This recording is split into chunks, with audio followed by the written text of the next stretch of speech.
afternoon. I'm Sheila Baylog, and I'm coming to you from the city of Austin in Central Texas. Strategic plans are supposed to be a panacea for any organization. Strategic plans can take an organization to new heights. They can launch a new business. They can launch new products. They can increase market share. They can give an organization a sense of direction and increase operational efficiencies. In the early 2000s, there were three big discount retailers. Usually in this market scenario, what happens to one usually happens to the others. But what happened to one didn't happen to the other two. One shuttered their business, but the other two are still thriving today. So what happened? What happened to the one was that it didn't have a strong business strategy.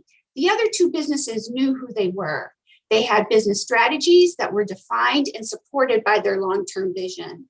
They had implementation plans that cascaded into their organizations and through their stores, all the way to their frontline employees. The third business, like I said, didn't know who they were. And in turn, their employees didn't know who they were either. Their vision statement was all over the map. And in turn, their frontline employees didn't know who they were either. When an organization doesn't have a cohesive strategy that everyone understands, it's hard for the organization to get behind the idea and implement the strategy. And when the frontline team isn't invested and doesn't understand why or how,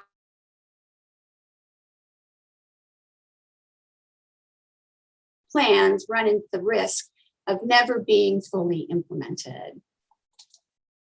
Austin, Texas is located in Central Texas. Austin is the fourth largest city in Texas, and our land mass is about 272 square miles. Austin is the 11th largest city in the United States by population, which means that a little less than 1 million people call Austin home. You probably know Austin by our fun calling cards, the South by Southwest conference and festival. Maybe you know us by our moniker, the live music capital of the world. Maybe you know about the University of Texas at Austin. Maybe our new Austin FC soccer franchise. Maybe it's the Circuit of the Americas racetrack, or maybe you've been to ACL, Austin City Limits. For context, we have a council manager form of government. Back in late 2016, our then interim city manager, who had stepped in when our city manager had taken another position, felt like there were enough compelling reasons to go ahead and move forward with developing a strategic plan. Our city hadn't had one since the early 2000s. Over the next 18 months or so, a group of committed employees with executives came together with our community. We didn't have any external consultants involved, but together this group of really committed city employees with the input and blessing of our city council came together and delivered a strategic plan to our city council for adoption. And they called it Strategic Direction 2023, or SD23 for short. And it was adopted in early 2018. It was just about the same time we were hiring a new city manager. Several high priority occurrences in and around Austin and in Texas took everyone's attention for the first year of our new city manager's time. And while our strategic direction wasn't forgotten, the rollout was put onto the back burner. In the summer of 2019, the rollout was moved back to the front burner. And by this time, some really incredible resources and dashboards were available for our executives to better understand how their departments connected to the strategic plan and to other departments around the city. Other resources tied work groups to goals and to performance measures. What we knew was that if we could cascade this information to a community of mid-level leaders in the organizations in a really eloquent and elegant way, who were also in a position to communicate this information to frontline workers, we could execute our strategy in a really powerful way. The challenge, though, was to communicate to managers and supervisors just exactly what SD23 was and how their jobs connected to the plan and how the decisions that they made every day affected the plan. Helping the frontline worker understand they mattered was really what was key here. But without a supporting implementation plan, this plan, or really any organizational strategy, has the potential of becoming nothing more than meaningless jargon. Building a solid foundation through employee understanding and engagement is fundamental to the successful implementation of any strategy.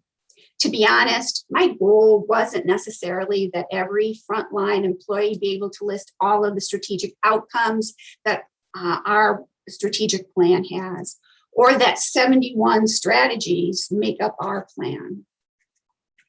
My goal was that employees understand that the work that they do every single day matters, that the decisions that they make, that the work that they do when they come to work every day makes it possible for the bigger picture goals to be realized, that collectively we are all working to improve the quality of life for Austinites.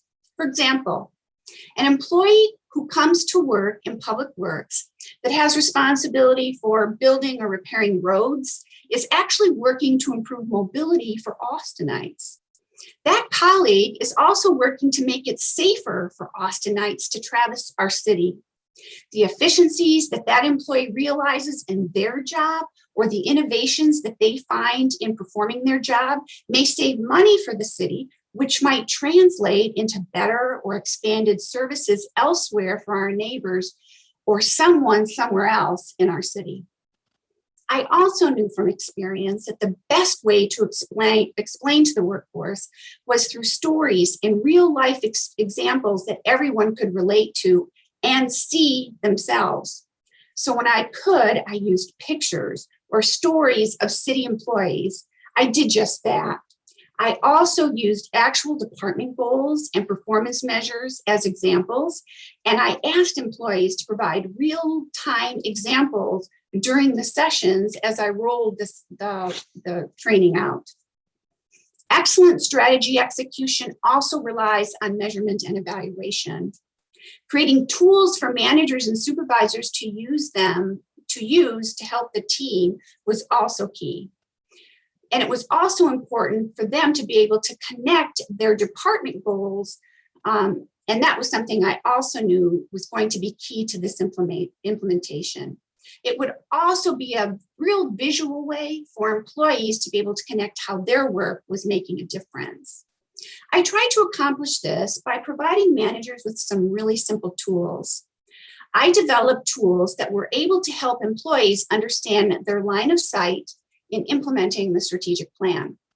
I introduced a 4-step process to help managers write goals with their teams to show how team goals cascaded from the city's strategic plan into department goals, into their divisions, and ultimately into their team. I also developed a second working tool that would track a team's success in moving the team goal forward. The work plan spreadsheet outlined how a team's goal and performance measures could support a division and department goals. It also identified accountabilities and timelines. Both tools clearly articulated the employee line of sight, and both tools allowed frontline employees to see in real time how the work that they were doing every single day was making a difference.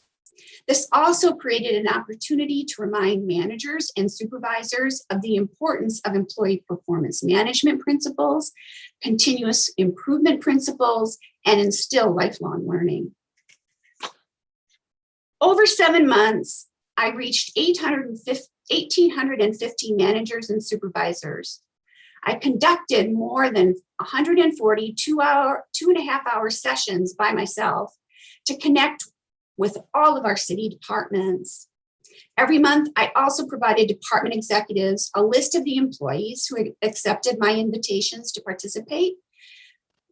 And having that open line of communication and the support of all of our executives really was vital to the success of this program.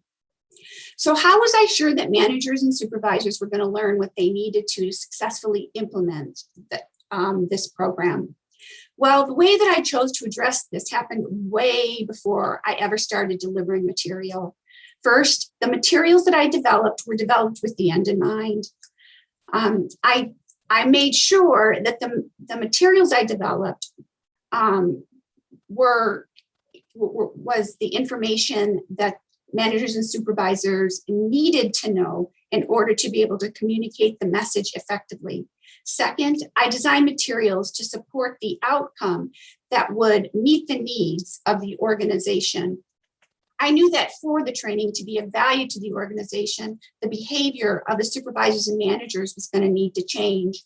The supervisors and managers would need to buy into the idea of developing goals in concert with their teams in support of division and department goals.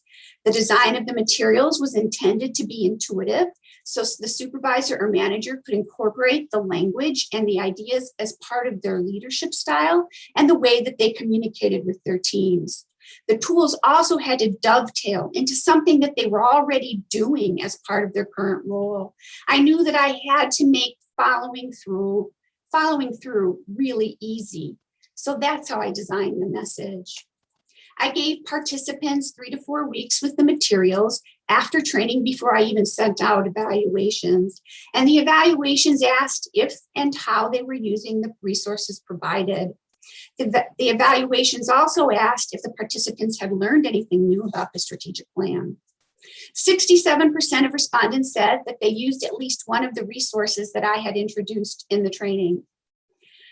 And 97% of respondents said they had learned something new. Free-form comments ranged from wishing it hadn't been a virtual class, to virtual meeting burnout, to really very enthusiastic feedback. So what did I learn? Well, first of all, I learned that I wasn't ever going to do a class this long virtually ever again. Currently, I'm recording 40-minute interviews with subject matter experts on each module topic that will be available with learning aids on our learning management system later this summer.